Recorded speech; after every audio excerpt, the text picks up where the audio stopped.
that grief has had the power in his life to isolate. But as the scene progresses, Miss Cayetano then shows you something really powerful about love. That while it is true that grief has the power to isolate, love has the power to pursue. And in the end of this little moment between these two characters, you realize perhaps the greatest lesson. That the greatest thing that you can offer a grieving soul is safety. The safety to be themselves, to show up as clearly and broken as they feel in those moments. You know, in my grief, it felt like I lost words. But as they often say, that when you lose one sense, the others grow stronger. Grief felt like it took my words. But what I lost in words, I found in images. In these fictional characters engaging one another in their world, only to realize that these weren't fictional characters, that these were my emotions on the screen, that I had projected my experiences, my feelings, my tensions, my confusions, my fears onto these characters in the hopes that I would find clarity. I lost my mom in 2007. Just a week after my wedding. My dad is getting older. I don't see him as often as I think I should. We closed the doors of our church in 2020. We moved from the place that I called home for 30 plus years to move to a new place. I miss my siblings. My son will graduate high school in just under 12 months. Our lives will look very different. Making this movie was a way to get my emotions clear. So for me, grief is a film. Fictional characters engaging with one another in their world. So, yeah, I don't want to talk about my mom, not because I don't want to, but because oftentimes it feels like it's not enough. So instead, I'd rather make movies about how she made me feel.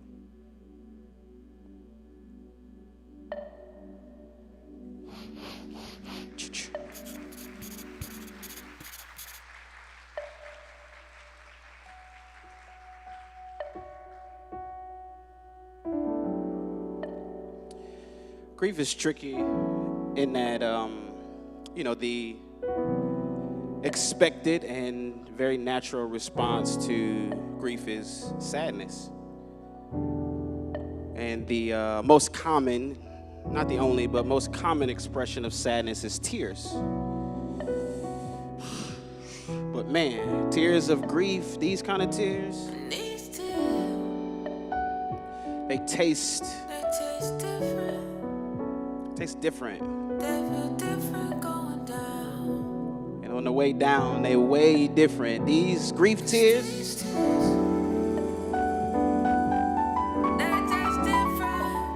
they're a little saltier.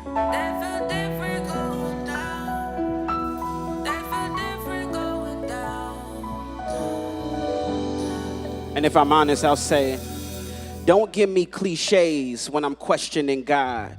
Don't give me easy answers when the questions is hard. Like if it's gonna be all right, why I'm left in the dark? Is death a blessing or not? Will certain lessons ever get learned if loved ones never slept in the side? Grief ain't like Netflix at all. Can't choose my seasons or when to exit. The plot's pressure's a lot, cause these tears,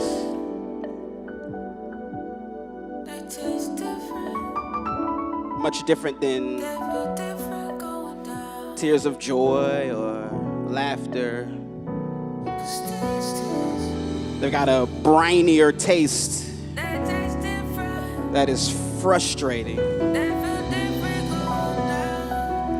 And I'll get to a point where I'll say things just like, yo, Let me cry, let me feel, let me try, let me heal. Yeah, my eyes very filled, cause my life very real. Yeah, my life very real, so my eyes very filled. Let me try, let me heal. 3 letters R.I.P. Keep taking all out of me. Please, baby, pardon me. I done lost a part of me. Cliches, I ain't asked for those. I need a space where I can ask for hope. Life change, pastor spoke. Dust to dust, casket closed. Yeah, see, I thought it passed me by, but that's a lie. Kadeem Hardison and Jasmine Guy, my world different. Talking to my girl different. Altercations, arguing for energy, just escaping, digging a hole. Shawshank, Andy Dufresne, small shank, drawn blanks. Memories was vivid, then they all take the barb away and start to fade. I'm in the water, hard to wade. It's hard to wait for God to save when this is all a days. So, please, don't give me cliches when I'm questioning God. Don't give me easy answers when the questions is hard. Like if it's gonna be alright, why I'm left in the dark, is death a blessing or not? Will certain lessons ever get learned if loved ones never slept in the side? Grief ain't like Netflix at all. Can't choose my season or when to exit the plot. Pressure's a lie, these tears are even trickier because oftentimes I'm crying over a person.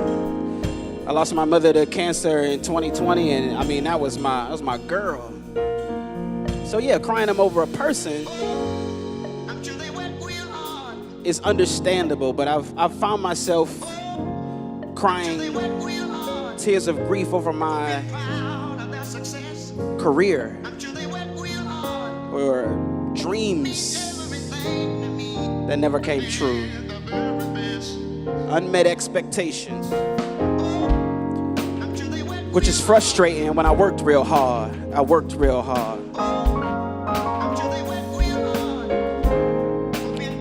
It was not because of a lack of effort.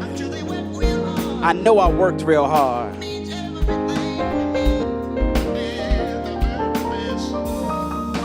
Tell you my story. I was supposed to have it all by 25. Been figured out the call that's been on my life. 6 figures just a ball in a high rise. Big pimpin', I'm the boy with the fly wife. Big boss dog, what's a 9 to 5? Whip flossed up, where do I sign? Name your favorite fine wine, baby, I'm buying. Every place I'm flying, all over your timeline. Losing ground, focus on my sky miles. Only thing flying is the time, huh? Cause 25 turned to 35 and taught me releasing hella classics ain't a sturdy job. If they don't see my worth, is you still a worthy God? If I knew it wouldn't work out, would I still work this hard? Memories of my dreams rolling down my cheek, I taste them. So it's salt every time I speak, I'm wasting. All these thoughts trying to find my peak, I'm chasing. Windy nightmares down my street, I'm Jason. When did nightmares climb out my sleep and place themselves in my face to replace themselves? I'd hate to sell pipe dreams, rather be blunt. All my searching for worth and working was a fallacy, huh? The cookie crumbled and silly me, I got mad at the crumbs. Anything to deflect from the fact I'm mad at the sun, that's arrogant, huh? To think that he be bad at his job or planning results. Wished I lived in a mansion or something, God. I worked real hard. Make some noise if you ever felt like that, Los Angeles.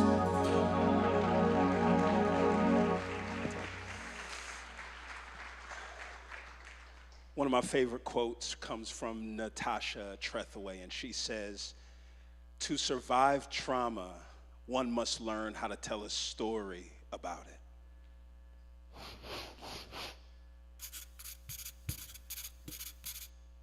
For me, grief is a story. Can I tell y'all a story? I'm not a crier. Not for the reason that y'all may think, right? I'm a man, but I have no problem with crying. I'm a sensitive soul. I was singing Candy Rain to my 5th grade girlfriend, all right? So I don't not cry because I'm scared of it. I don't cry because I'm not good at it. I'm a very ugly crier, right? I do not have the Denzel single tear dripping down, chiseled cheek, John Q. gunning. That's not the kind of cry that I have. I'm more like Viola Davis in Fences, right? Snot bubbles, somebody get that man a tissue and an Oscar and just get them out of here. So I try not to cry.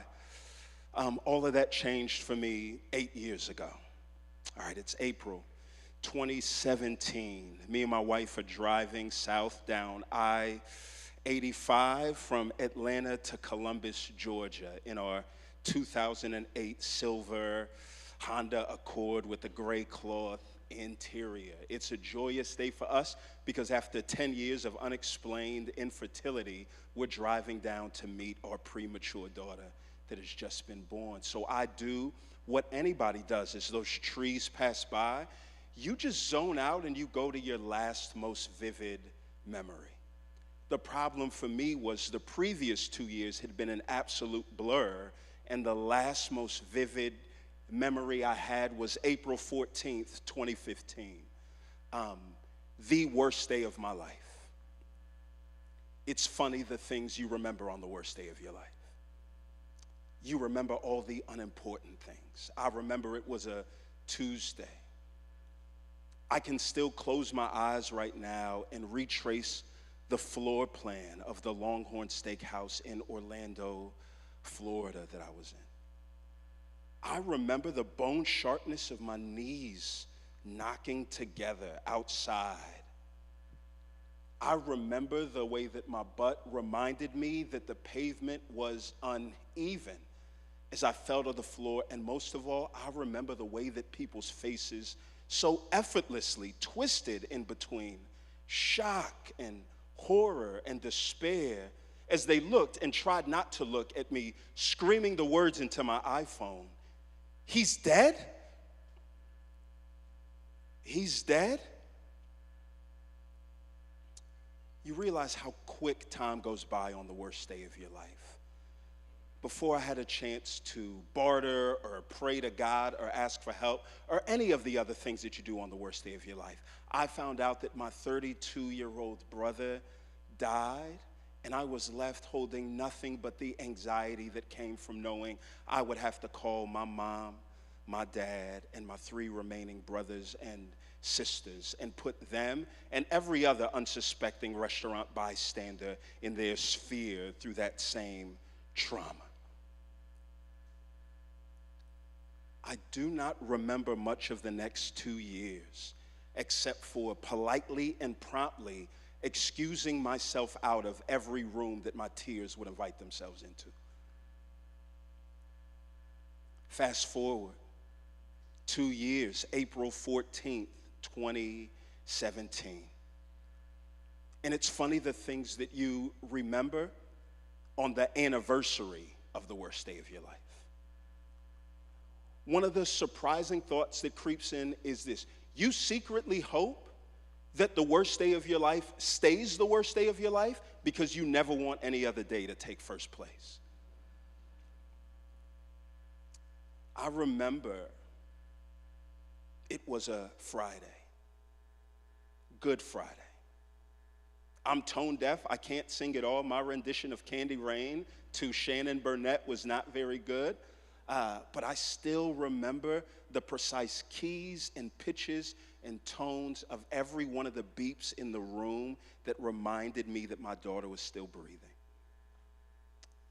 I remember capturing her first smile through the smudged incubator glass. And I remember how uncomfortable it was to hold her that day. She was 3.5 pounds when she was born, a little old thing. And she couldn't breathe on her own, so she had this breathing tube in her nose, and it wrapped around her back, and my wife let me hold her for the 60 minutes that she could be out of her incubator that day. And so it was uncomfortable to hold her as I was underneath the fluorescent hospital light and that scratchy white blanket, because all I could think of is I don't want to crinkle this tube and make it hard for her to breathe.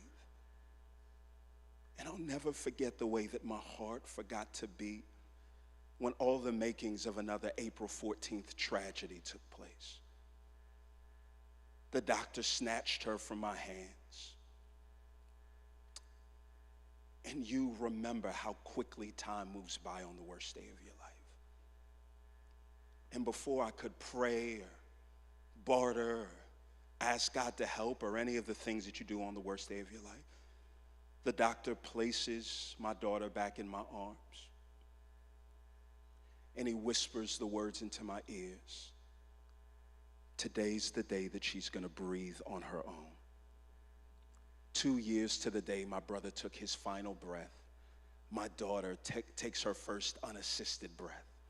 And let me tell y'all, the spirit of Viola Davis embodied me, and I cried more uglily, if that's how you say the word, than I ever have before. And I'll never forget the way the nurses' faces twisted between shock and joy and invitation, and they started to cry too. And Tanya Babcock and Vanessa Moore, they came to me, and I realized, oh, y'all think that I'm crying just because I'm joyful. What I realized at this time is that tears of sorrow and tears of joy, they taste the same. Both of them are flowing into the corners of my mouth, and I'm like, y'all want to know half of the story. And so as I tell them the full story, they say, oh, John, we're crying. You don't know our full stories. And we sat there and we lived at this intersection of grief and joy, and something interesting took place. The loss remained. My brother was still gone. But for the first time in 2 years, even though the loss remained, the loneliness didn't. And it taught me one of the most important things that I've learned about grief. And it's this, y'all. Metaphors, they matter. They are important. They don't just help us grasp concepts. Metaphors help you and I navigate reality. So bad ones about things that are as important as grief aren't just unhelpful, they are harmful. If grief doesn't have an expiration date and it doesn't end, then the predominant metaphor that we tend to use for grief is trash. The predominant one that we use for grief is a journey. And the problem with that is that journeys have starts, but they don't have, and they have ends. Grief has a start, but it does not have an end. And it is a cruel joke to send someone in search of light at the end of a closed tunnel. The only thing in the world that is worse than the very real pain that we feel is false hope. It's like waiting in a LA summer for a bus that is never coming. Maybe it's more helpful not to think of grief as a journey, but a language. The goal of a journey is to finish. The goal of a language is fluency. It is connection, and you learn dialects. Tangible grief, a loved one, they're dropped into the ground, but ambiguous grief, it is the death of a dream, a relationship, deaths without a funeral, funerals without caskets. And once you start to speak that, one interesting thing that you find is there is a better metaphor for grief, not as a journey, but like Francis Weller says, as a hallway. Everybody is in here on a Thursday night in LA during award season to talk about some kind of grief. And I guarantee so many of us, even though we passed other people in the hallway, feel like we're all by ourselves because we don't talk. Here's the first gate. Weller will say that the first gate that brings us into this communal hallway is this: we embrace the reality that everything in this world that we love, we will lose. That's not meant to make you sad, it's meant to make you sober. It's meant to make you a better, more present version of yourself, that whenever your nose is buried in your phone, grief is gonna slither up your spine, tap you on the shoulder, and whisper, everything in this world that you love, you will lose. All you really have is here and now, and the here and nowness is not going to be there very long. So put down your phone and meet somebody next to you. The other gate that we use to get into this hallway of grief is the reason why this night was created. And he said this: we have to grieve the places that love has not known. The first gate is all about loss. The second gate is about loneliness. And what you find is this: when it comes to grief, the loss is the tragedy, but the loneliness, that's where the trauma comes in. I've put it like this in 9 other cities so far, and I don't think that there is a better context to share this. 8 years ago, I was a pastor in another life, and I get a phone call from Emily. And she says, "John, my house is on fire." And before I could check in on how she is, she says, "But here's the good news. The fire department got here on time. They're going to put it out. They're going to save all my stuff." And I say, "Yo, Em, that's great news. I'll check on you first thing in the morning." I go to her the next day and I say, "Yo, Em, it's good news that they saved all your stuff, right?" And the amount of time it took her to look up from the ground told me that I was way off in what I had assumed. And she said, "John, here's what I learned about fires. As I walked through the smoldering remains of my apartment, I realized that when a fire takes out your house, what the fire doesn't destroy, the water does. When grief hits you, what the loss doesn't destroy, the loneliness does." Dr. Mary Catherine McDonald is going to define trauma as this. Trauma is this: it is when your emotional pain cannot find a relational home. It is when your heart is set ablaze in grief, and everybody thinks that the best way to cure your grief is to splash you with a bunch of sorry for your losses, which on your best day reminds you that you do not have what they have, and you have much less than you used to. And so you're drowned in loneliness. I found a better way. To survive trauma, one must be able to tell a story about it. A better way forward is not sorry for your loss. It's would you please tell me a story about your love? Every grief story is a love story. And every love story is a grief story. I learned this from 2 dear friends, Jordan and Jessica Rice, 2 of my dearest friends in Harlem. They're 43 and 42 years old, respectively, and they have been married for 10 years, and it's each of their second marriages because both of them were tragically widowed in their 20s. 26 years old, Jessica, 2.5 months into marriage, loses her husband to a tragic motorcycle wreck. Jordan, in his late 20s, 10 months into marriage, his wife is diagnosed with a form of cancer so rare that the doctor has to Google its pronunciation before he comes into the room to tell them. And what you find is it's not just that kind of loss makes you lonely, but look at how many widows you know that have lost a spouse before they've birthed their first gray hair. And Jordan and Jessica would date people. And as they dated people, they would talk, but then as they talked about their spouse, people would get squirmy and jealous, and sorry for your loss turned into, but I'm here now, why do you talk about them so much? And the relationship just became increasingly shallow until Jordan and Jess met each other. And for the first time, they met somebody that was fluent in widow. And as they sat at the bar that first night and had drinks, they cried for hours, sharing stories about their loves. And far from driving them apart, they leaned in. But I want you to hear this. The loss remained, but the loneliness didn't.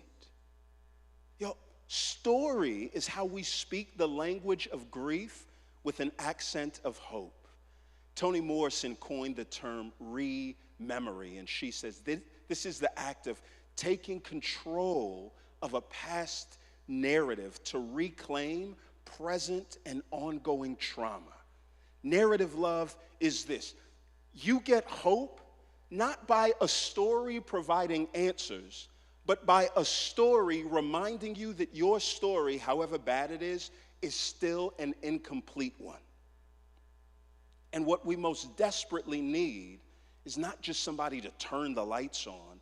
What we most desperately need is somebody to just come alongside and say, hey, the loss is going to remain, but the loneliness doesn't have to. One last story. I used to say that my 7-year-old daughter was scared of the dark. Here's why I said it. Because she would have, or she still has, these terrible dreams. And she wakes up out of her bed and she sprints down the dark hallway to our room, comes to my side of the bed, not her mom's, and she says, Dad, can I snuggle with y'all? And I said, sure, baby. She climbs into the bed, and it's cute for the first 15 seconds. After 90 minutes of getting kicked in the back and the throat, we say, sweetheart, it's time for you to go to your bed. And what she does is that she doesn't turn the lights on, right? What she does is this. 2 things: a statement and a request. The statement is unsurprising. Daddy, I'm scared of the dark. Her request: Daddy, would you hold my hand and walk me back to my room? She never asks me to turn on the lights. I used to say my daughter was scared of the dark, but now I realize, no, wait. My daughter's not scared of the dark. My daughter's scared of being alone in the dark. You may think that you're scared of the dark hallway of grief, and you so desperately want somebody to turn the lights on. But maybe you don't need somebody to turn the lights on. Maybe turning the lights on when it comes to loss is somewhat of an impossibility. Maybe you just need to make sure that you're not alone in the dark. That's the reason that this night was created. So as we turn the lights up for real this time, I want y'all to look at each other. One of the things that we did is we created these wristbands so that y'all could realize that you are not the only one. So there's a blue wristband here, right? If you're grieving the loss of a loved one, right? If that's you and you grabbed one, would you just raise that in the air and look around you?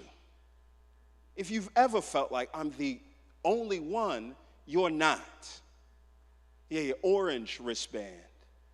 That's your grieving health, chronic illness, diagnosis. If that's you, would you raise your hand up in the air and just look around the room? Teal, grieving a dream. You thought that life would be one way, and it is not. Would you raise that up in the air and just look around you? We ran out of budget, so yellow was our catch-all. All right, so if you're grieving something else, would you slip that hand up in the air and look around you? Look at all of these folks. If you collected all the infinity stones, would you just raise your hand up in the air? All right, right here. The saddest people in the room. Y'all win. There's free merch for y'all in the back. I just want y'all to know the loss remains, but the loneliness doesn't have to. Last thing, we've created these phone numbers, these lines. What the goal is this. Y'all's stories are too important not to share, and we do not have the capacity today to hear them all. The phone numbers are in your field guide as well, too, so you don't have to take the snapshot. One of the things that I've learned is that I love stories, and I want to hear every one of them. So the first line is this. If you call in, there's a thing that we have up there that we pulled from the 90s called voicemail, all right? So you can call in, and there's going to be a beep, and you just talk, and it records it all, and somebody's actually going to listen to all of those. So that's just for you to share what this night did for you, how you felt, story, things like that. The next line is one that is more important for me, and this one is unique. If you had a loved one that was snatched from you suddenly, and you didn't get the chance, like I didn't to Sam, to say all the things that you wish that you said, you realize there's something therapeutic in just saying it. A year after Sam died, this was the first time that I learned that my Nigerian father had feelings. A year after Sam died, I go on Sam's Facebook wall, and my dad just wrote this eloquent, beautiful message to my brother that I can just drop the most ugly tears whenever I think about it. And him saying those words to Sam was the key that unlocked hope for me. And I want you to know somebody else's hope is trapped in your story. Share it freely. LA, I love y'all.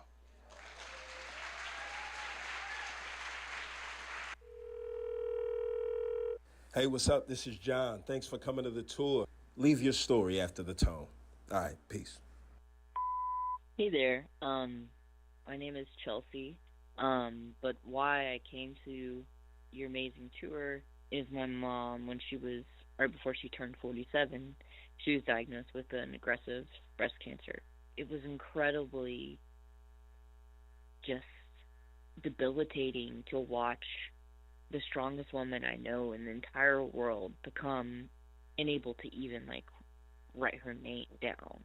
Her breast cancer went to her brain, and it was just downhill from there. It was ugly. It was really hard. I was doing normal early 20-year-old things, and was just struck with this bomb that went off in my life. I'm just sad. I'm really sad. I'm grieving. I was so angry at God, at anybody who could tap into any sort type of gratitude, because what in the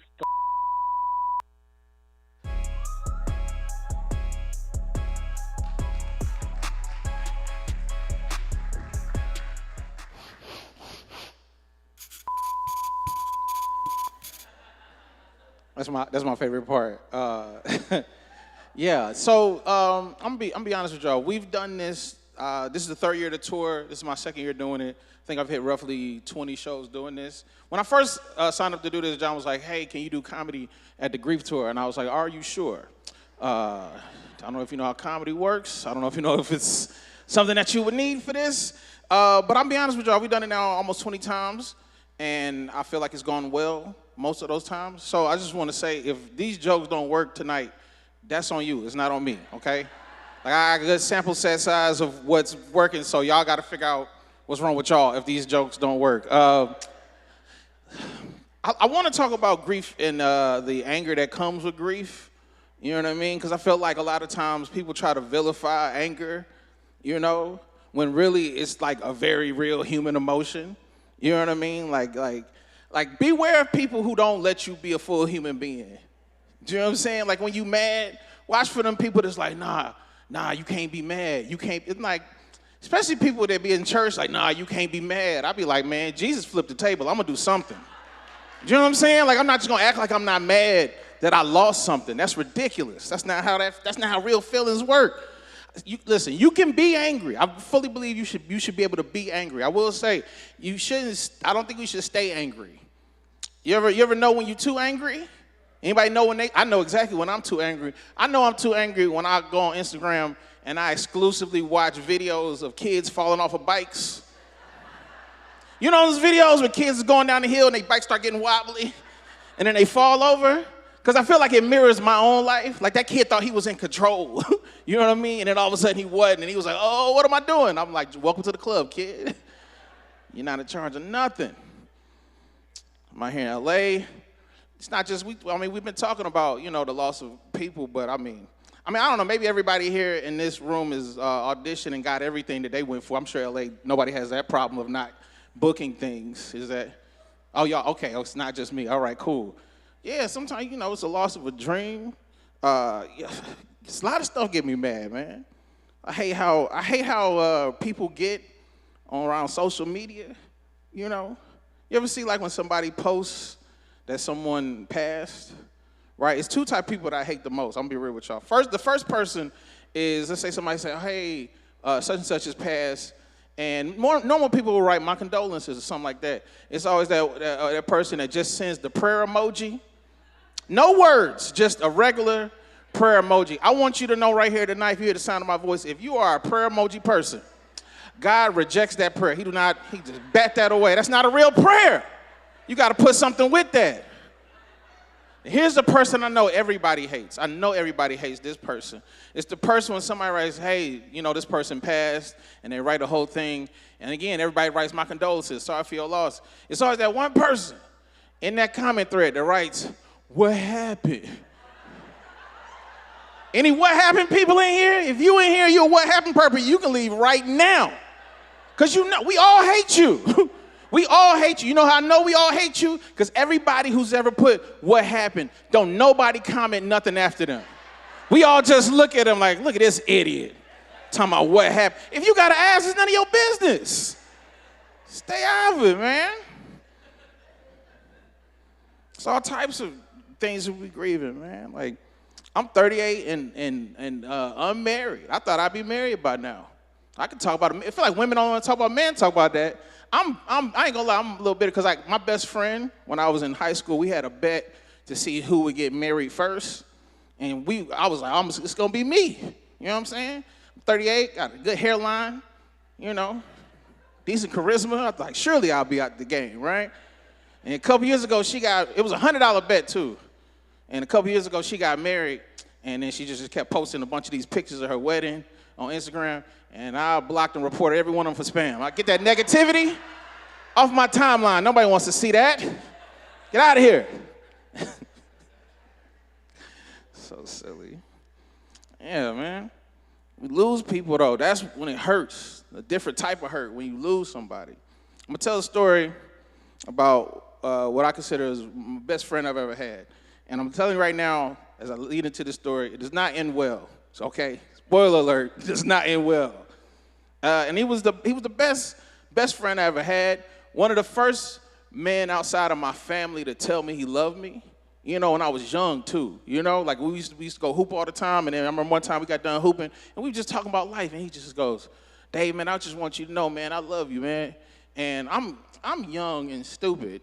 And so, and also was fed a lot of toxic masculinity. We know about that. So when I first heard that, my first thought was, do we go together? What does this mean for this relationship? It's not the case, man. That's just not the case, but we fed that oftentimes. But men got to be able to express how much they love each other. You know what I mean? I also want to share this because are there any men in here in their 20s? Are there any men in here in their 20s? Clap it up if you're a man in your 20s. I wouldn't expect you to show up to a thing like this. But listen, if you know a man in their 20s, clap it up. You just know a man in their 20s. Okay.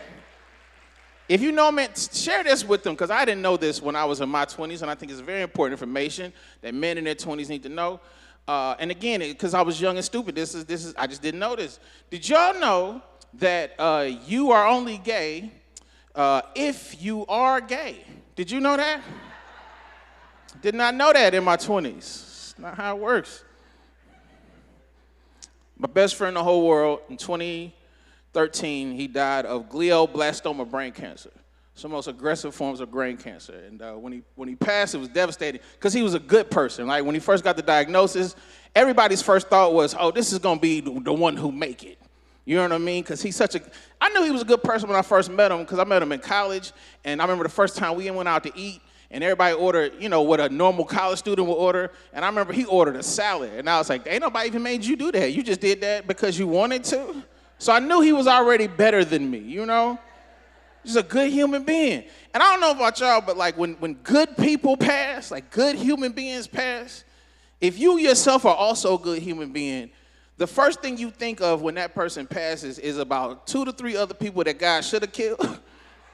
Is it just me? I'd be like, hey, yo, I ain't trying to tell you what to do, God, but hey, he right here, you know?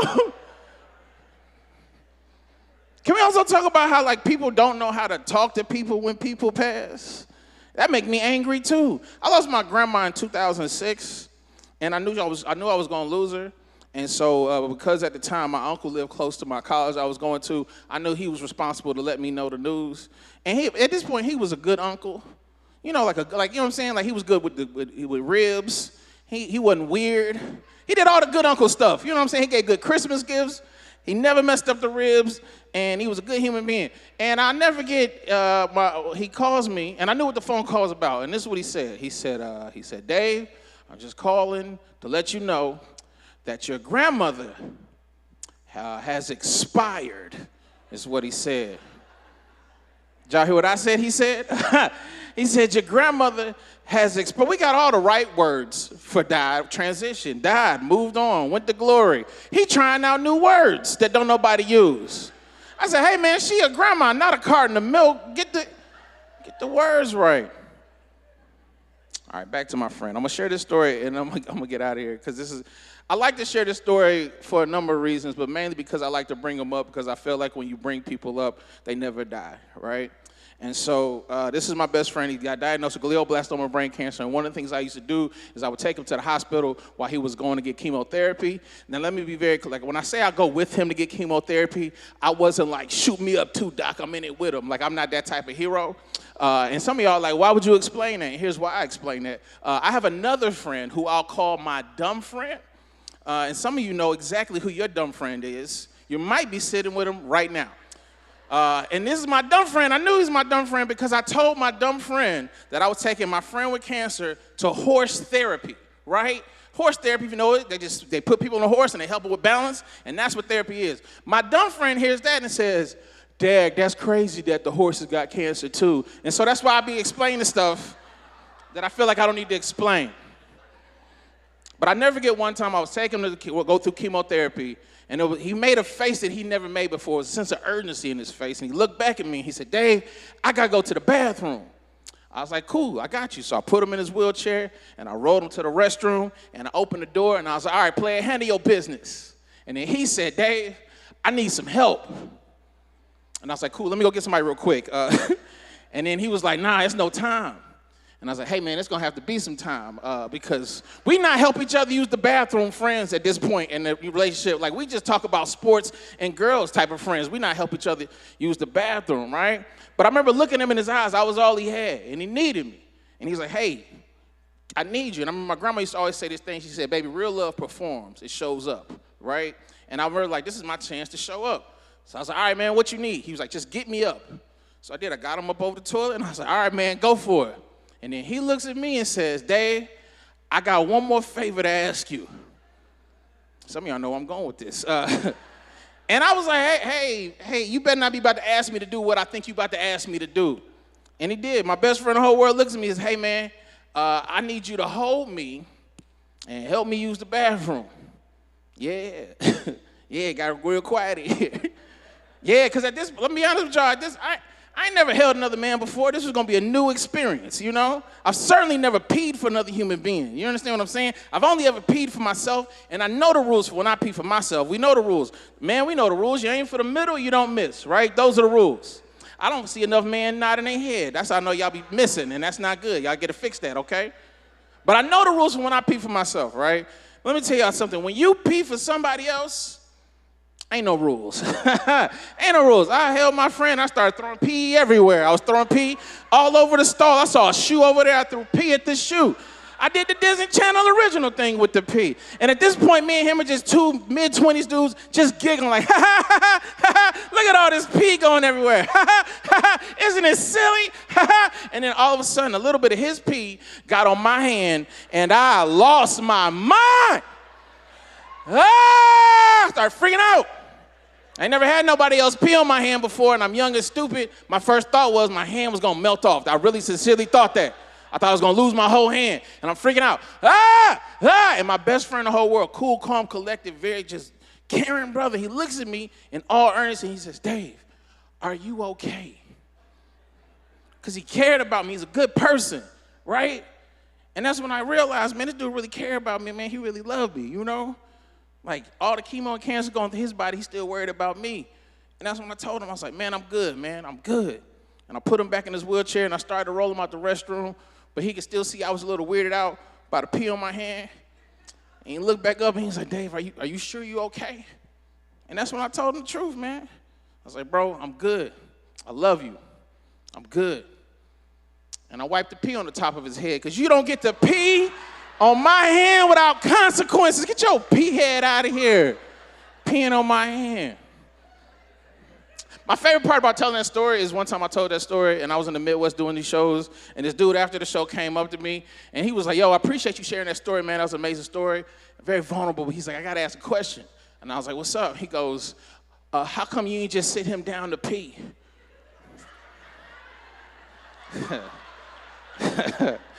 And that's when I realized, like, my friend got me in, like, a weird game of tag that I can't never win. You know what I'm saying? Like, he's dead. Like, he won. You know, that's crazy.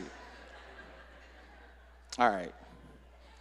This is, I don't know if everybody on the tour has, like, a quote that they'll put behind them, and I've learned in my life experiences, if you put a James Baldwin quote, people think you smart. So I went with that first. Yeah, see, some of y'all are like, oh, he's so smart. He know James Baldwin.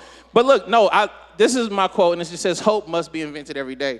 And the reason why I picked that quote is when I think about inventions, they usually come from a place of like a need, right? Somebody invents something, they see a need. And when I think about hope, it's like, what I feel like Baldwin is saying is like every day you got to invent hope. Every day somebody needs some hope. And so for me, hope comes in the form of my art. Hope comes in the form of me telling jokes. Hope comes in the form of me creating jokes and memories and community, people laughing, because I don't know any of y'all in here for the most part, and we all just laugh at one of the most disgusting stories I can think of, right? Anyway, that's I don't have like a major like, oh, he ended on a great high. No, this is a tour about grief. I'm not about to do that to y'all. But I just want to say thank y'all so much for sitting back and let me tell the story. We're about to go into an intermission. Is that okay? It's an intermission where you go back, and if you didn't grab a bracelet, grab a bracelet. It's going to be, I believe, about an 8-minute intermission. So be watchful of the clock behind me. And thank y'all so much. My name is David Perdue. Appreciate y'all.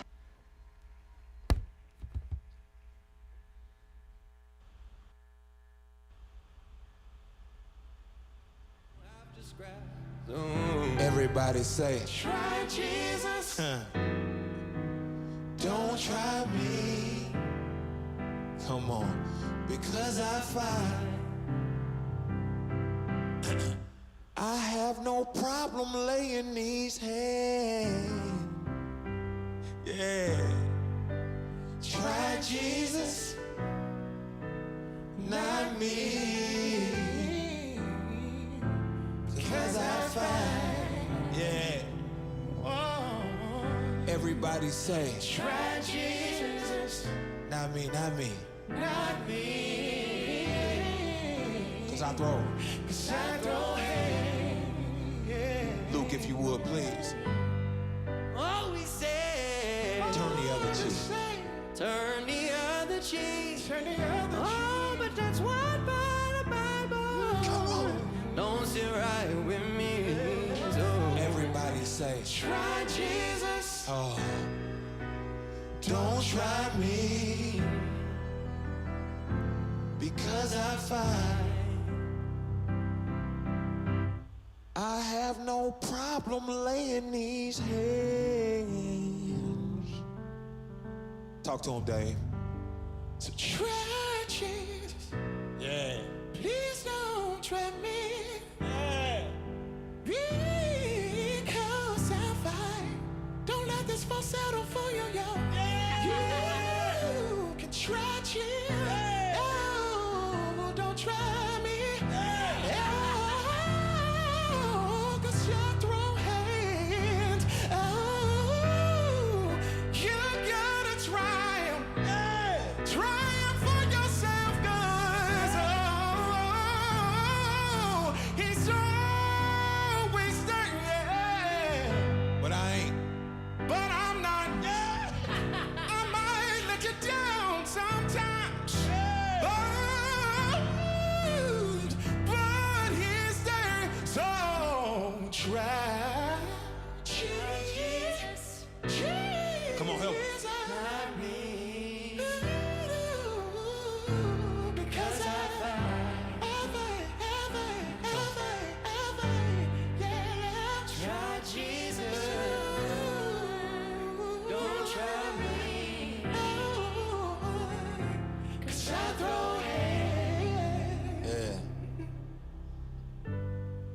have no problem laying these hands. Neither does Nail or Fat, if the circumstances present themselves. I'm sure Luke doesn't. I'm sure Nick doesn't. Don't let Dave's falsetto fool you. Yeah. That's either. We appreciate everybody at the crib during this At the Crib Music Festival. I apologize for Baby Fat losing her mind during the performance. I didn't start this performance with house shoes on. But I know she would feel some type of way if I took my house shoes off. So remember, try Jesus. Don't try me. Don't try us. Don't try anybody. Unless you're ready to go that extra mile. All right, I'm going too far. I'm going too far. We love y'all. Until next time, peace, love, and soul. You feel me? West West.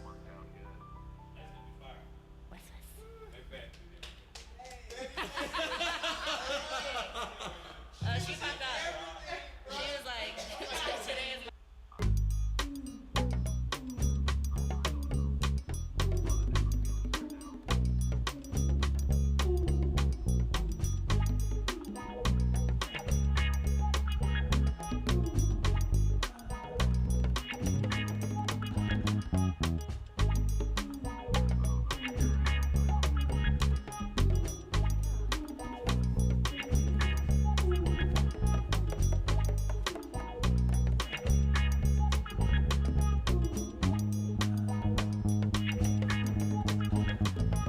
so clean, finest, high class, supreme.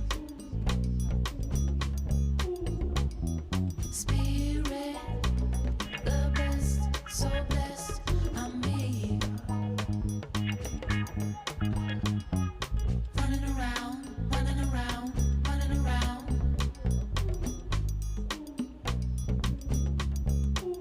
When your life goes upside down, inside out, you can turn it around, turn it around.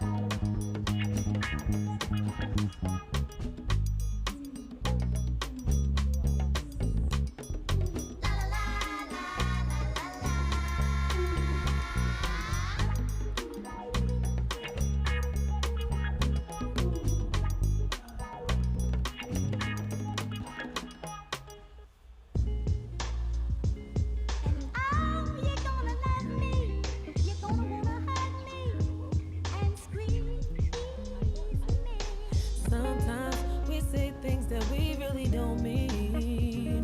We do things in between the lines. We should do more to stand out. I'm sorry if I made you feel less than who you are, a little insecure.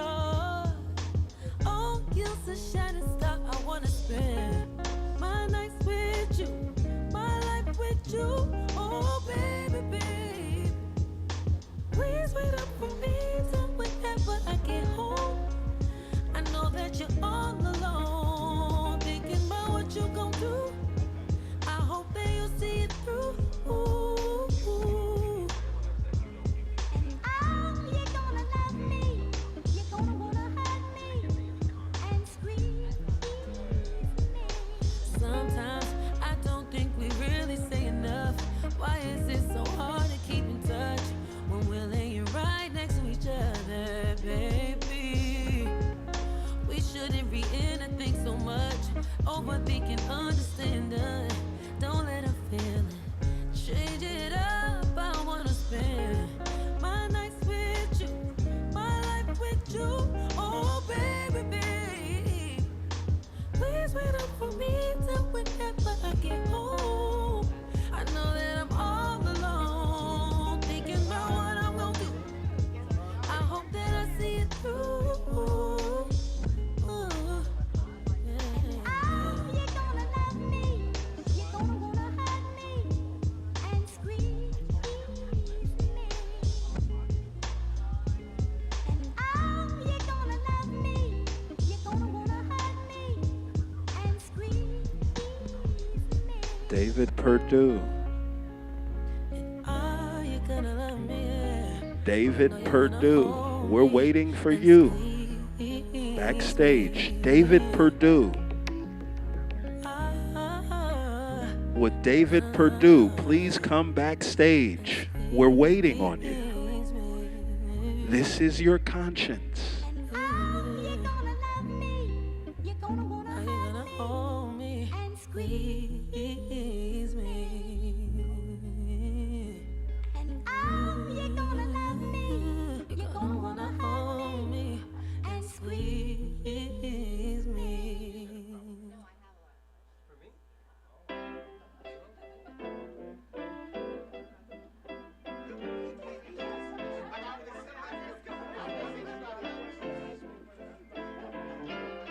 She can say in her voice, in her way, that she love me. With her eyes, with her smile, with her belt, with her hands, with her money. I am the thesis of her prayers.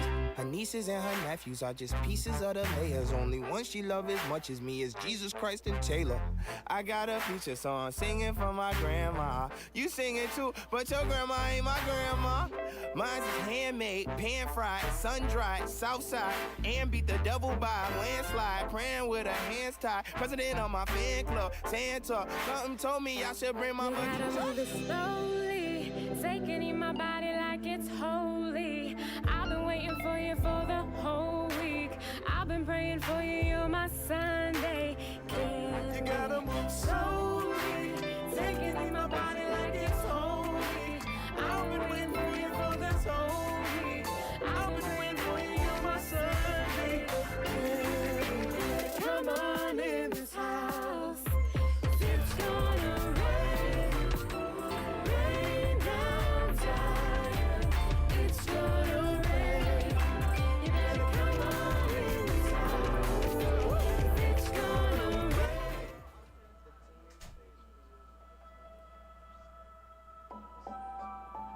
This the thing about grief is solid like fog is solid.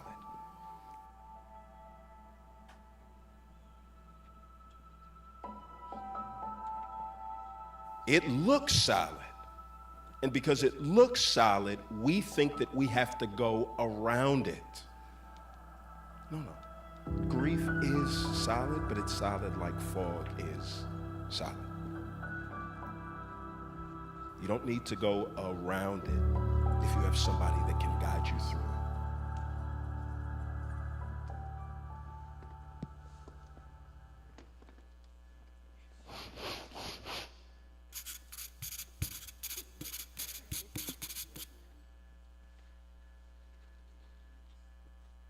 All right. Dr. Zoe, you do a lot of work with complex shame. What's one thing that you wish that you would have known about grief on the front end? The one thing that I wish I had known about grief is first that I was experiencing it, because I didn't have a name for it with ambiguous grief. And then the second is that I wish I had known that shame and grief sometimes go together, and that I had to untangle it in my process of learning to live with grief, and that I have to help clients do that as well. They go together. Yeah. So what I have learned in my process of naming my grief and understanding what happened with my ambiguous grief is that there's something that I call complex shame, and that's a different kind of shame.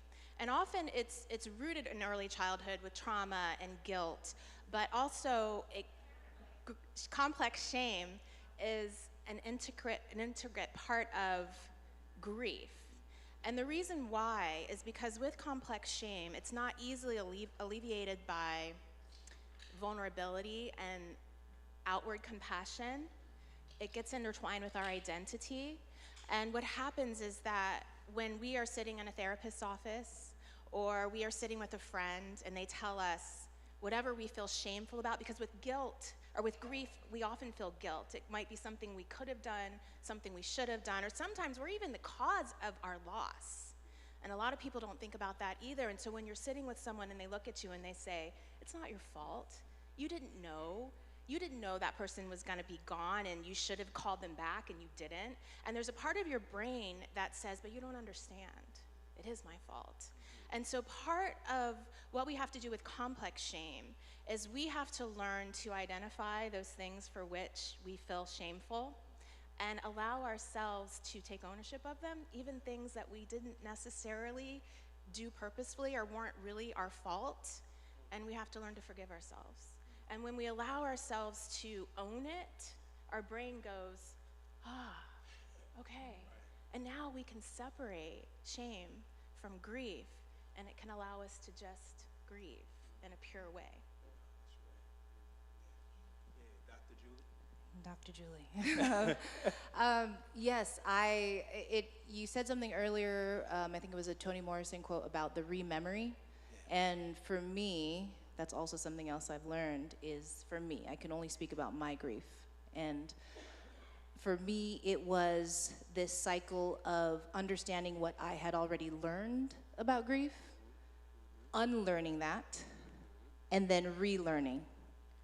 So I think even when people say knowledge is power, it really is about what you do with that knowledge that gives it the power. So being able to unlearn what I thought I already knew about grief, then educating myself, then educating others, and being in spaces like this, and understanding that the learning is also, like grief, a continuous process. And how can we learn more about what y'all have been doing today? How can we learn about other people's stories? How can we even continue to learn about our story? Because I think there are still things that in our own grief we may not allow ourselves to reveal to ourselves. And how can we continue to learn more about our own grief? How can we continue to learn about ourselves? And I think what we all need in this world today is how we can all learn to learn about each other.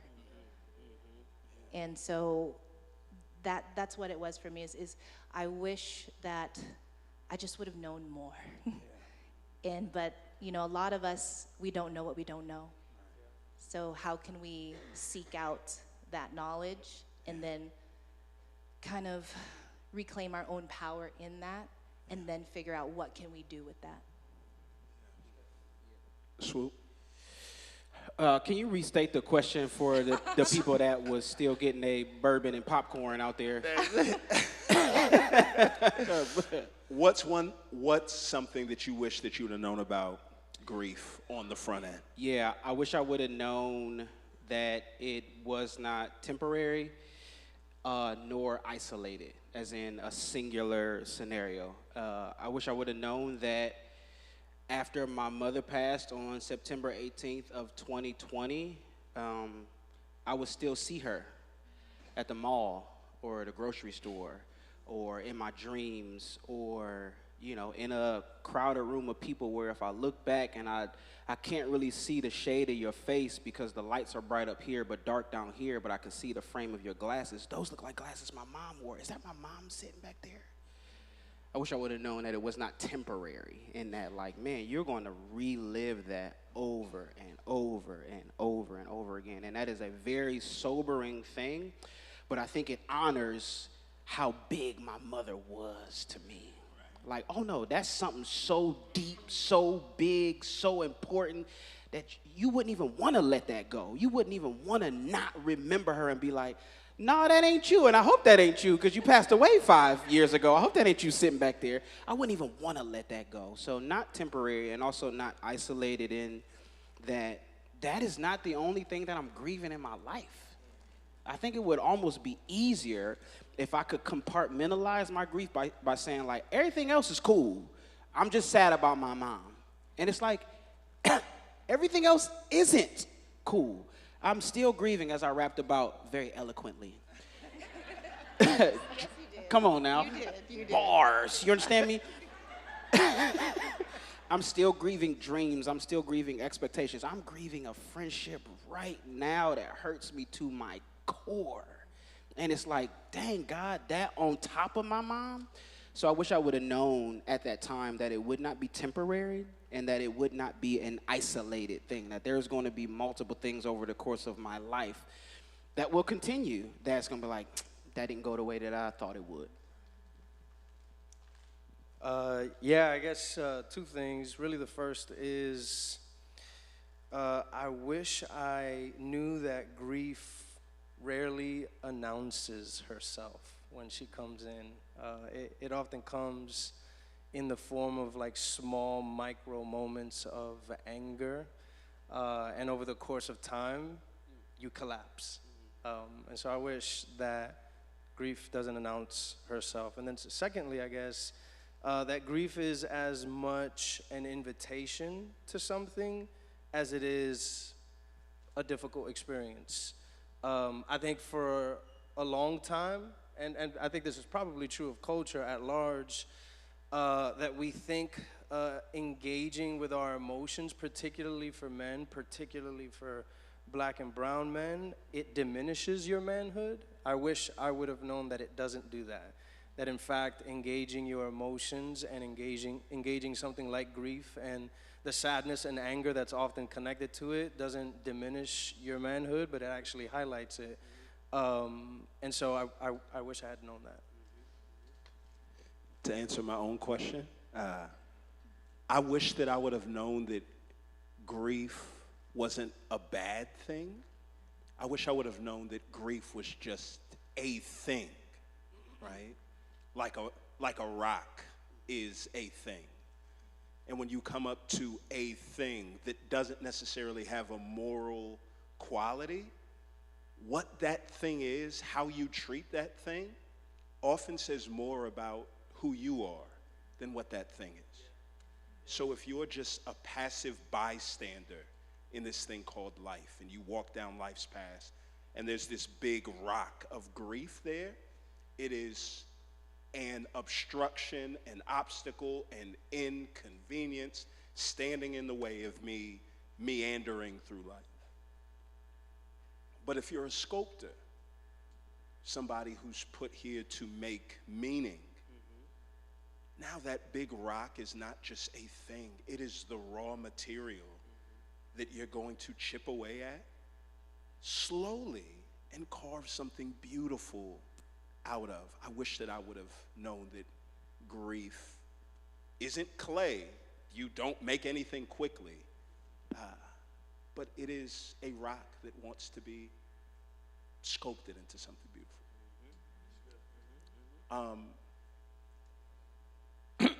As we turn the lights on a bit,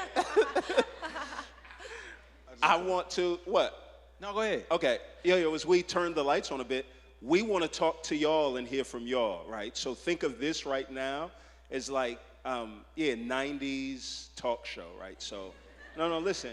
Jerry Springer, before the ratings went down and he brought in all of the drama, right? Ricky Lake, Oprah, right? I'm about to say, just say, go with the GOAT. Oprah. I'm about to be 90s style Oprah with y'all, okay? Yes. We in the theater, so y'all, if y'all remember that, Oprah didn't go into y'all met her at the end of the aisle. I'm not about to be in between nowhere and there. As a matter of fact, we might just do single file line over here. If you got something to say, a question to ask, I might need you to be over here. And also, they're not gonna say it, but we're gonna try to keep these responses as brief as possible. I will Sandman dance away from you if you're doing too much. I can say what John can't, you know what I'm saying? Right. Yeah, so what's something that you wish that you would have known on the front end? What's something that you're learning right now? Look at that, we got the spotlight in the back on you too. Dave, you had one in the front row.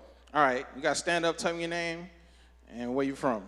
And I'm not giving, you can't, see, everybody want to reach for the microphone. I learned my lesson. Once you give it that microphone, it's over. You ain't in control no more. So I'm going to hold this like Oprah did, okay? All right, what's your name, where you from? My name is Alex. I am a New York native, but I currently live in Long Beach. Okay. Hi, Alex. Pull up. I'm just gonna go off the dome. What I wish I would have known about grief is how weird people become when you're comfortable with your grief. Yes, that's so good. That's so good. And when I decide to show up raw and speak about my husband Jared and the incredible, brilliant black man he was, it's disgusting to me And I wish I would have known that. Yeah. Thank you for sharing. Yeah. So, why do you think that it's so hard for people to be not weird after grief? You know, anything that we don't understand scares us. And if we haven't been there, what I found, especially in losing my father, because that was a grief that people did kind of understand, is that the people who had lost parents were here and they talked to me and they asked me the questions. The people that hadn't, they didn't know what to say. And so it's less about them not wanting to help or love you, right? It's just that it's alien, and people don't know what to do with grief unless they've walked through it themselves. God bless your husband, Jared. Yeah. Yeah, go for it. Uh-huh. Yeah. All right. Look, everybody put their hand up immediately. I'm gonna bring it to you. What's your name? Where you from? My name is Andre. I'm from the Bay Area, but live in LA now. You still grabbing the mic? I got it. It ain't gonna fall. We both can't hold it. You we doing this together? No, we're not doing it together. I'm doing it, and you gonna talk. All right. What's your question? Something about grief to me that was really special was learning that to some degree you need it to realize how happy you are. I think that some of the low moments, especially when you're stuck in that field, you have to start to think about the things that you appreciate, and then you appreciate those things so much more. So I don't love grief, but I do love the happiness that it can bring if you can look at it that way. Thank you. I can take it. Yes. You saw me nodding my head over here. I feel that because for me, grief is something that I'm visual. So the way that I visualize it is, if you've ever seen the movie Everything Everywhere All at Once. Okay. If you haven't watched it, watch it. It's a little bit different, but watch it. That was the understatement of the year. Yes. That's a weird movie. It's probably a real good visual of grief as it is. Like, if you think grief is wild, like, that's the movie to watch. But there's this scene where the mom that is going through all these different universes, she cracks, and it's like you see all these different seconds and all these different lifetimes and spaces and universes that she's lived. And I feel like that's what grief does. It cracks you open in so many ways, in a multitude of ways, that it allows not only that happiness in, but it also allows the vastness of the emotions that you can feel that you never knew existed. And so when you can feel that and allow that, it can, if you allow it, like you said, if you allow it, like, it can make you a better person. And I think that's one of the things that can surprise you about grief, and the constant unfolding of that. And so I think there can also be this intersection of grief and happiness and sadness and joy and anger and all that can be confusing for people, but understanding that all of that can coexist at once, that is all of us all the time, and we have access to all of that. So, yeah. All right, I'm in the back in the middle. This brother, knowing I ain't want to get in the middle, he lucky it's a way to do this. He all in the middle. I'm sorry, I'm all on top of your head, but he raised his hand with some vigor, so I just want to make sure I honor that. What's your name? Where you from? My name is Eric, and I'm from South Carolina, and I live in San Diego.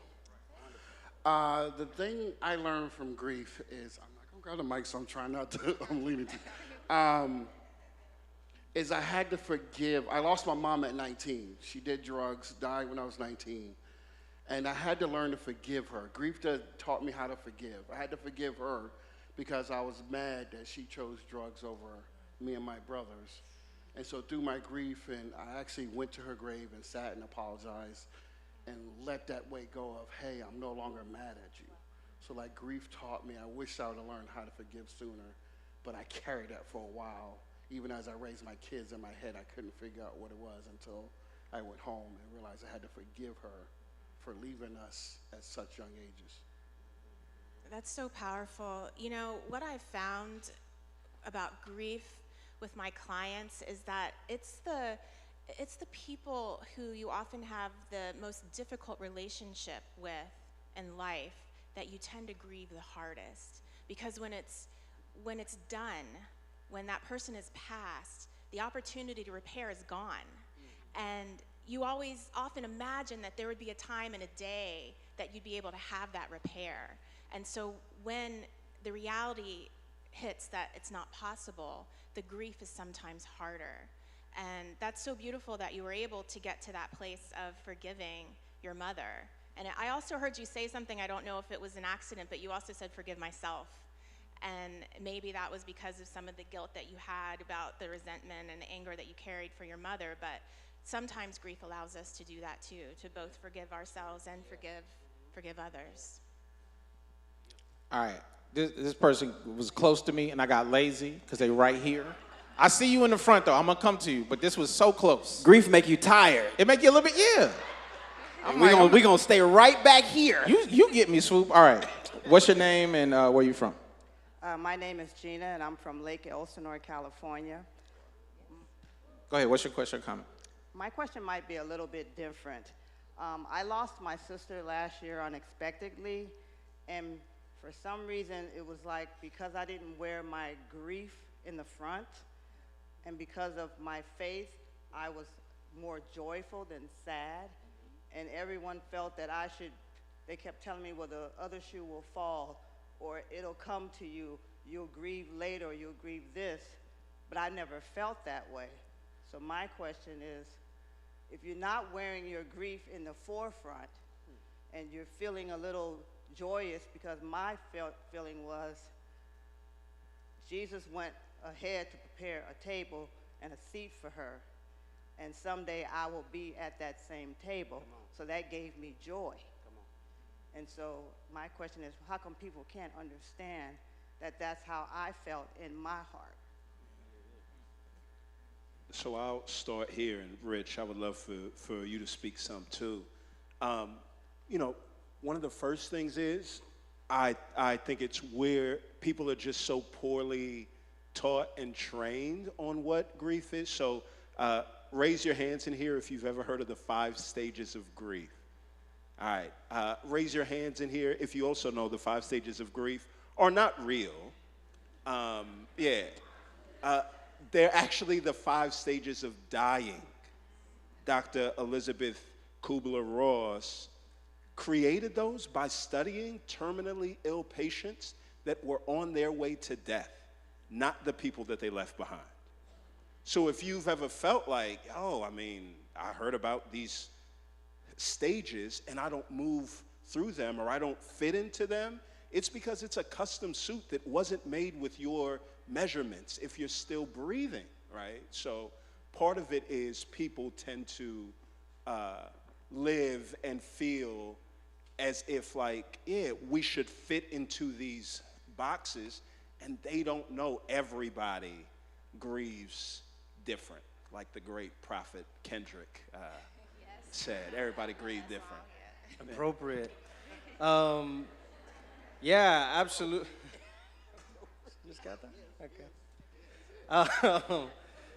I think for starters, I would say that's fantastic, and I would stand to say that you have a good thing, right? You have a sort of faith that offers you something deeply meaningful in a time where you probably need it the most, right? So I would celebrate that for starters. The fact that you have a faith that allows you to feel joy in a time where most people may not necessarily feel joy.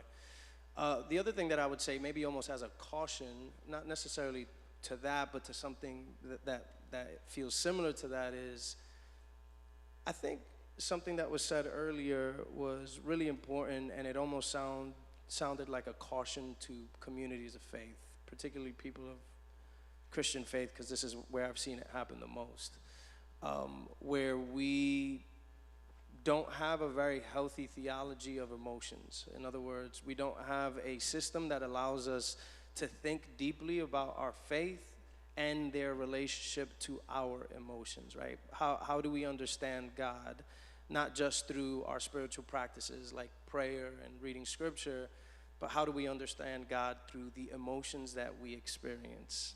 And we don't really have a healthy system for that. And so it often leads people in the faith community to say things, whereas you would say, I'm sad, they would say, but joy. Where you would say, I have doubts, they would say, yes, but faith. As if those two things can't coexist in the same place. As if those two things are enemies to one another. Whereas I have come to see, it's weird, I don't know whether to keep talking. You cooking. I appreciate y'all. Go pause a little bit. You gotta pause a little bit. I gotta pause a little bit, rookie. Okay, sorry. I should have let y'all clap. Go ahead.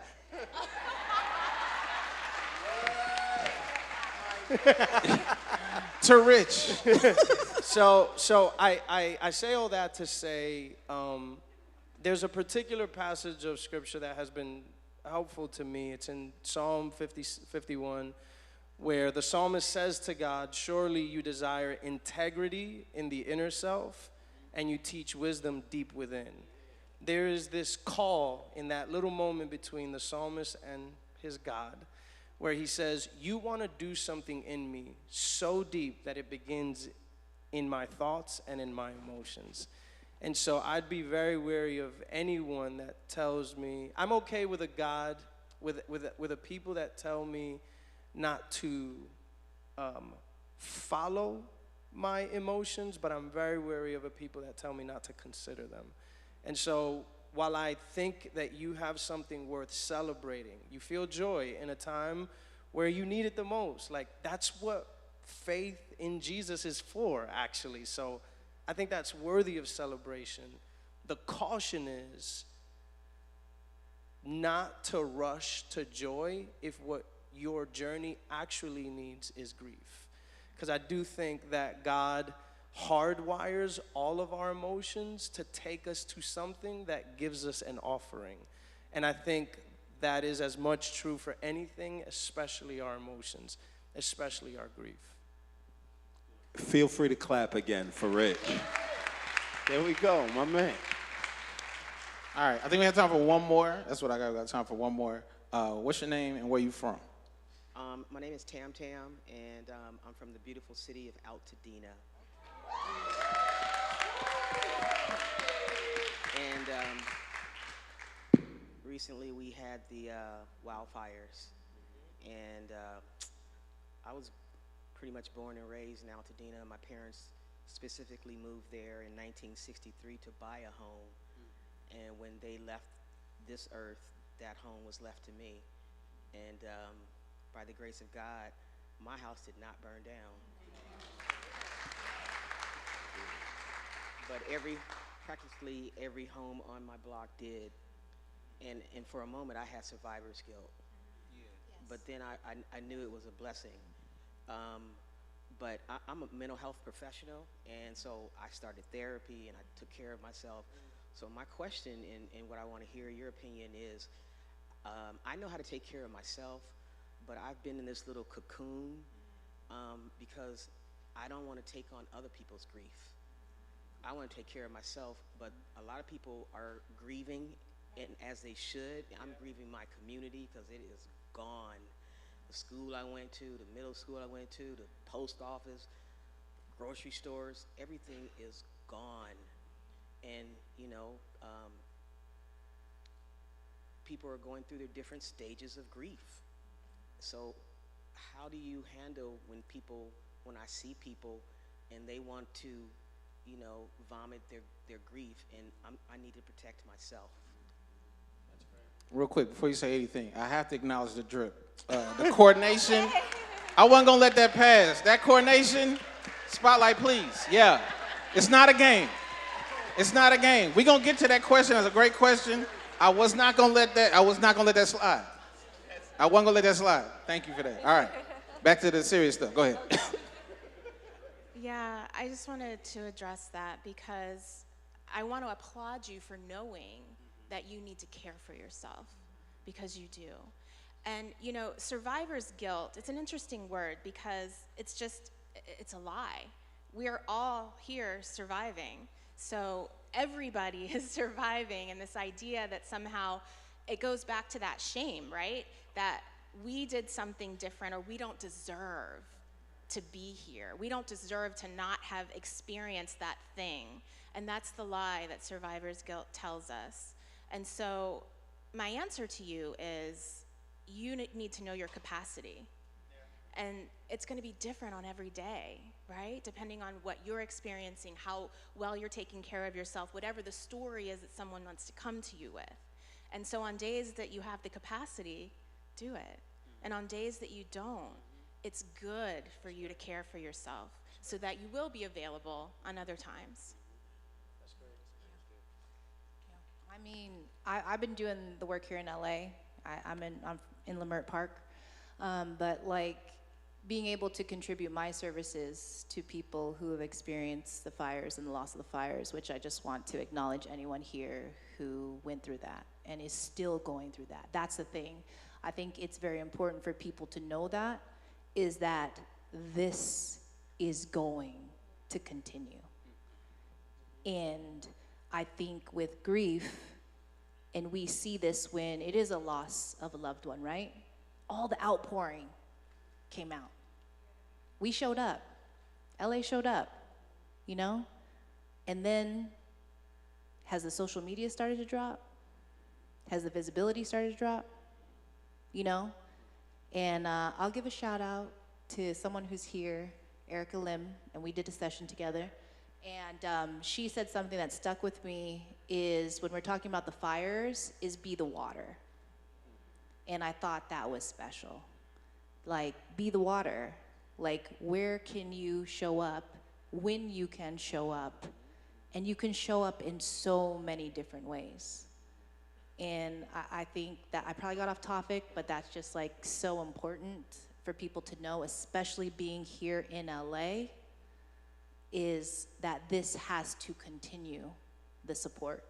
And so I do think if you're protecting yourself, that's okay, you know, because there are some days when I get off of these calls and I'm just like, I don't know if I can do this today.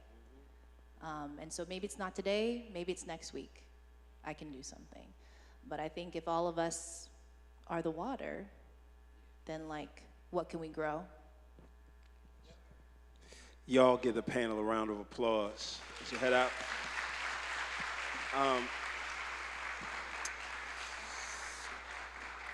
You know, one of the things we try to do with these nights is to help you lean in, because we feel like most people tend to avoid processing their grief for the same reason they avoid drinking their coffee black. They know that it's bitter, but they don't realize that coffee is not some bean, it is a fruit that reserves its sweetnesses for people that lean into the bitterness, and they can enjoy some sweetness on the back end. Grief is the same way.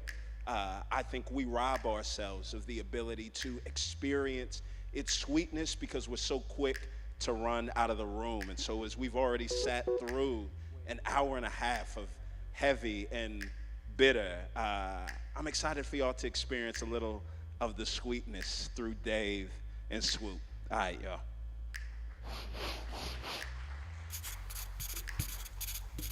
LA, we still having a good time tonight? Good.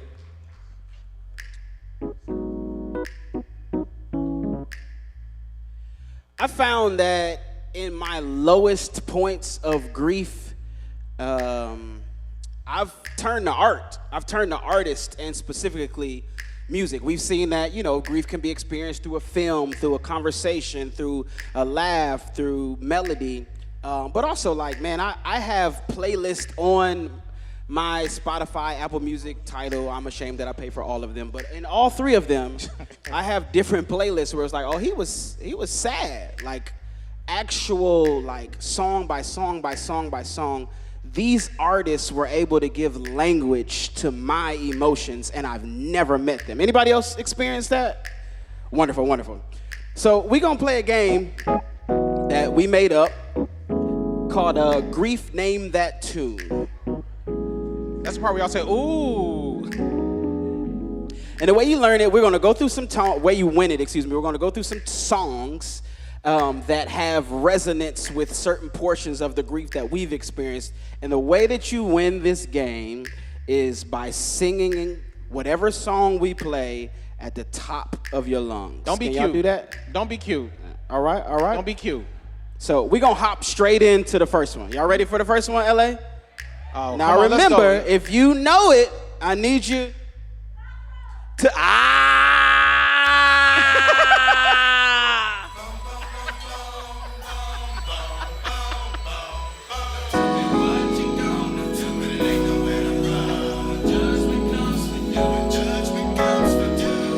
All right, here we go, LA. Make your own words up. They was making them up. What's Come up on now?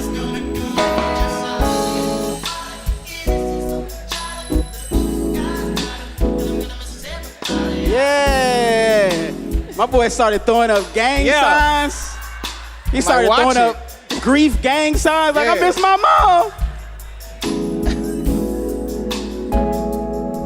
It's okay. You can make your own words up. Bone Thugs and Harmony made the words up as well. It ain't no words to this song. Come on. So this one was interesting because it was my first like childhood interaction with grief. Y'all remember that music video? Y'all remember that? Somebody say yes. That mug was scary. They had the Grim Reaper in there. Yeah, that was a bit much. That was a bit much. Like hey. He said, "I'ma miss everybody," and it was a special somebody that he was gonna miss more than anybody else. Who You was remember that? Uncle Charlie. This front row was with it. They was the one Yeah. throwing up the most signs. That's the They was with it. Listen, I want to learn some of them grief gang signs. All right, so we know how the game goes now, right? Y'all ready for the second one? Oh my Lord Jesus in heaven! Are y'all ready for Y'all the ready second or one? what? Y'all with us? All right, all right.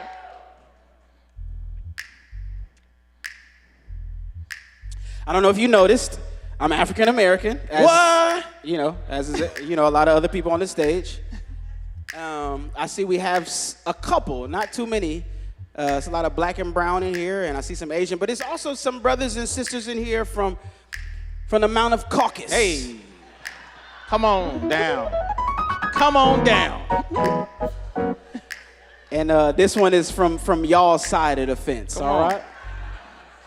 We're gonna do a DEI grief song. Hey. Come on, inclusion.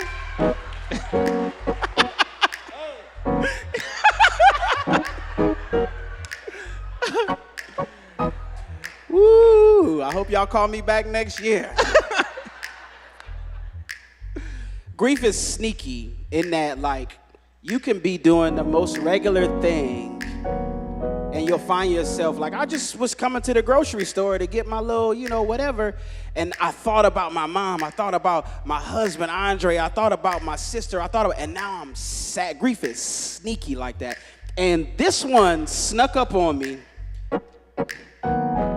as I was watching the masterpiece of a film. Talk about it. Come on. By the Wayans brothers. Classic. Y'all know what we're talking about? Classic. White Chicks. Come on. Still holds up perfectly. No notes.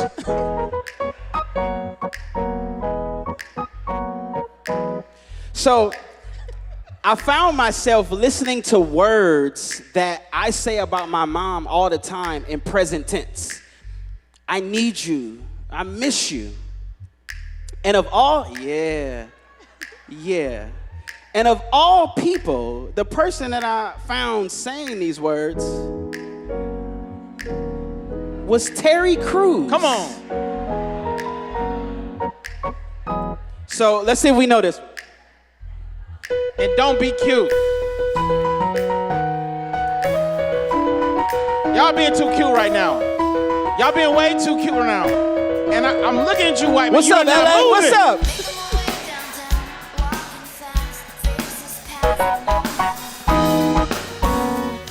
We going straight to I Need You. Let me hear you, LA. And I need you.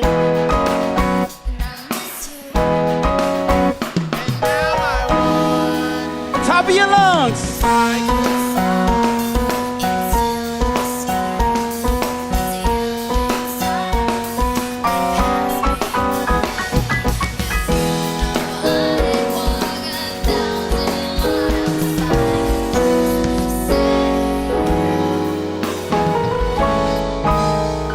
Make some noise for yourselves, Los Angeles, Yeah. California. Now I got a little bone to pick with this song because grief can be disorienting, and Little I feel bit. like Vanessa was saying some stuff that. I'm calling Cap. Yeah, talk to me about I'm it, Dave. calling Cap. Y'all know if y'all remember the music video? You remember the music video? Okay, she said if I could walk 1,000 miles is what she said, right? I don't know if it's gonna come up here or not. Okay, stay with me. She ain't take no steps. Talking about I'll walk 1,000 miles. We don't see no feet. We don't see no steps. I'm calling Cap, Vanessa. We believed in you. You lied to us. Also, real quick, I know how it was like, oh, everybody know this song. I genuinely believe you don't know this song. You ain't moving out one time. You was like, Tam, you don't know this Tam one, Tam Tam was Tam? like, too cool for this. I appreciate that. Y'all ready for the next one, LA? Yeah. So this one is cool because I felt a lot of resonance.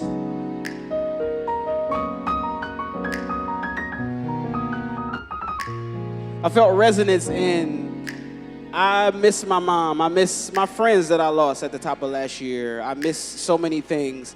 And those are realities that I can't change. I cannot bring her back. I cannot make this different. I can't, all the things. But sometimes I just don't want to feel the things that I feel. I cognitively and logically understand I cannot change this reality. But emotionally, I just don't want to feel this. And this song, the artist just gave us way after way after way after way that they tried to escape that feeling. Let's see if y'all know this one. Yeah! What's up, LA?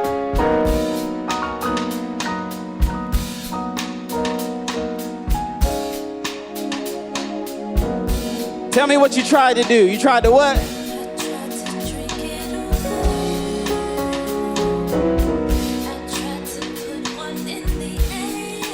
I put a few in the air. Come on.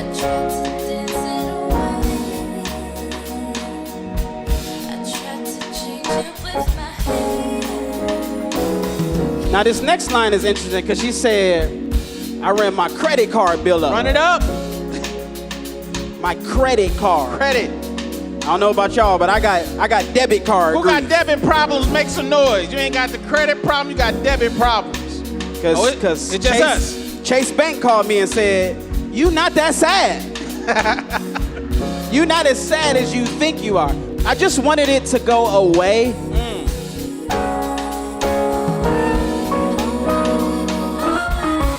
Sing it with me, LA.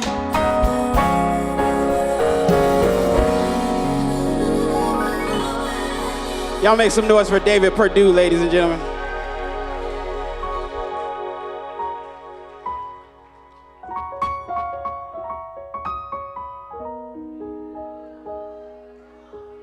Man, y'all here tonight. What's up?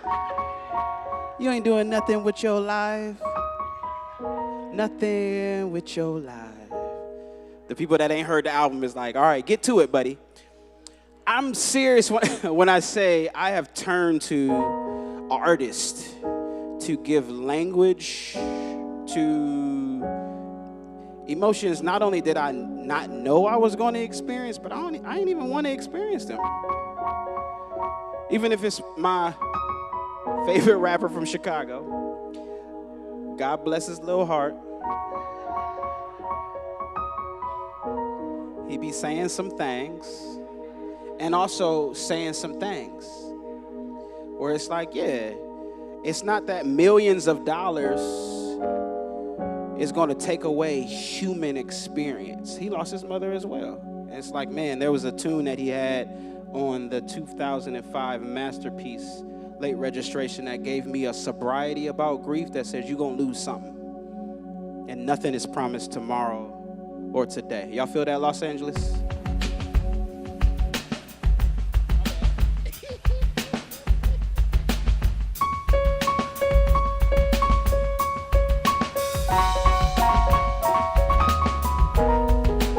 Y'all can move a little bit.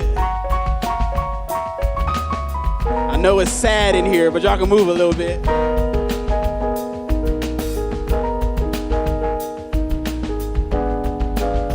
Is it cool if I do my own thing?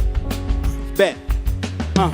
This ain't new, I've been here before. Knock, knock, haven't been at the door. I sent about 4,000 prayers. You getting them, Lord? I'm mentioning your name when I'm hitting the floor, but I'm feeling ignored. Man, how I'm listening for you to speak, but you're missing your voice, or your diction is hoarse. Don't want to jump to conclusions, but you're skipping your board. Silence so loud, and I'm super sick of the noise. Trying to tone down thoughts that you get sick and annoyed. Of my 4,000 and first petition imploring you to come down on a mission, filling the void in your own child with provision or a big old reward. Lord, intervene, intervene.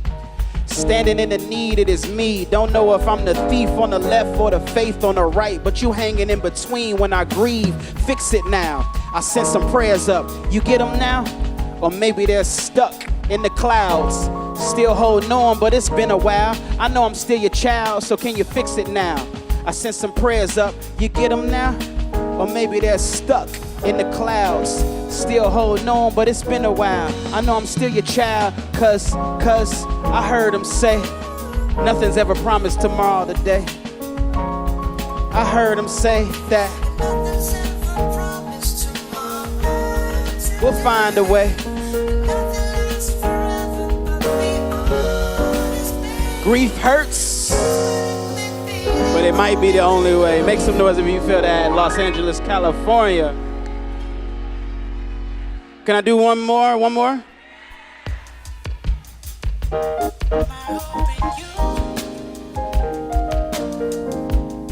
I think it's cool to find resonance in Kanye West or Solange or Vanessa Carlton or whoever, right?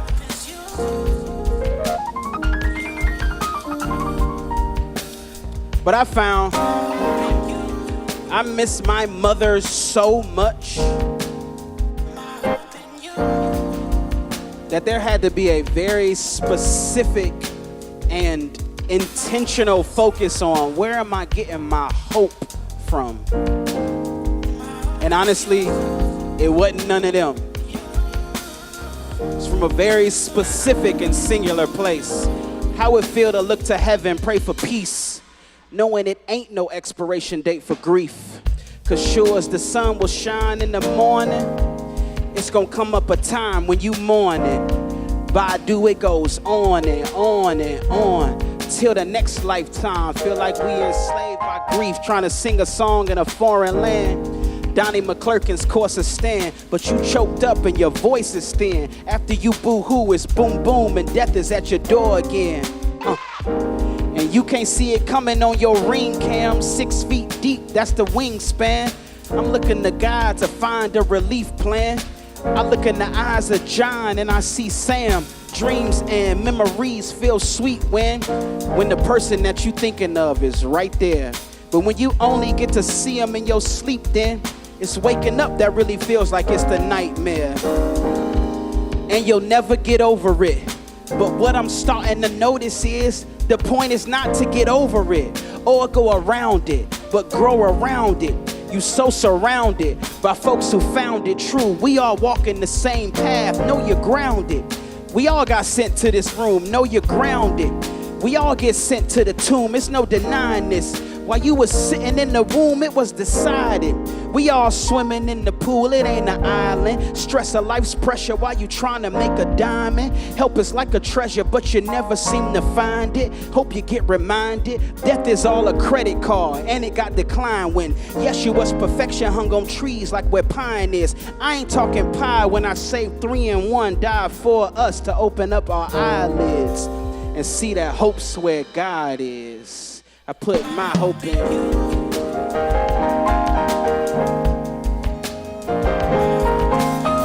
LA, y'all have been a wonderful audience on tonight. Y'all make some noise for Nate Robinson on the drums. If you don't hear nothing else, find your song and let grief sing it with you. My name is Swoop. Thank y'all for your time tonight.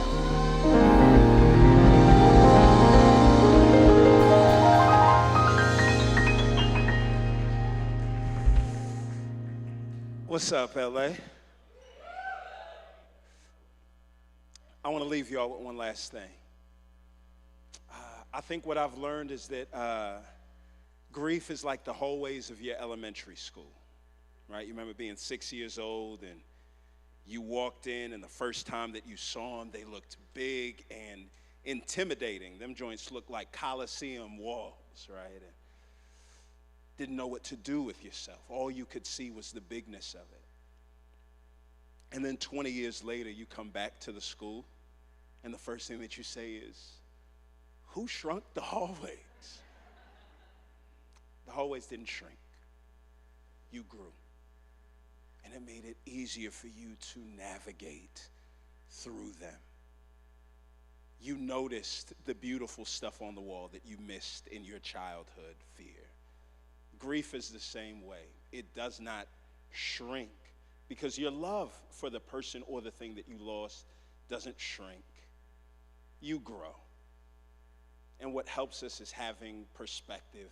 People that are farther down the road that can say, it looks like a Coliseum hallway now, but just keep walking and come back to it. So, LA, just keep walking. Come back to it. We'll see y'all next year. Love y'all. Peace. We still here. We still holding on. I've been holding on for my whole. I've been holding on for my whole life, whole life. I've been letting go of my whole life, whole life. I've been in the dark, give me your light, your light. I've been living dark, shivering all night, all night. I've been living on for my whole life, whole life. I've been letting go of my whole life, whole life. I've been in the dark, give me your light, your light. Holding on, but I'm tired now. End of my rope, got a tie now. I'm looking up, saying why God? He looking down, saying why not? Why you complaining when I got you? Long as you don't take your eyes off me. God, not a man that will lie about it. I'm staying in it till I'm out it. Gotta keep pressing through my doubts. And remember the miracle whip on the bread with the 5,000. When it looked fishy and I flounder. Gotta tap into the high power. When I look up in the sky cloudy. Then I look down and see I'm drowning. I know you up there with my mama. You'll come and give me, you're my father. I tried it my way, but why bother?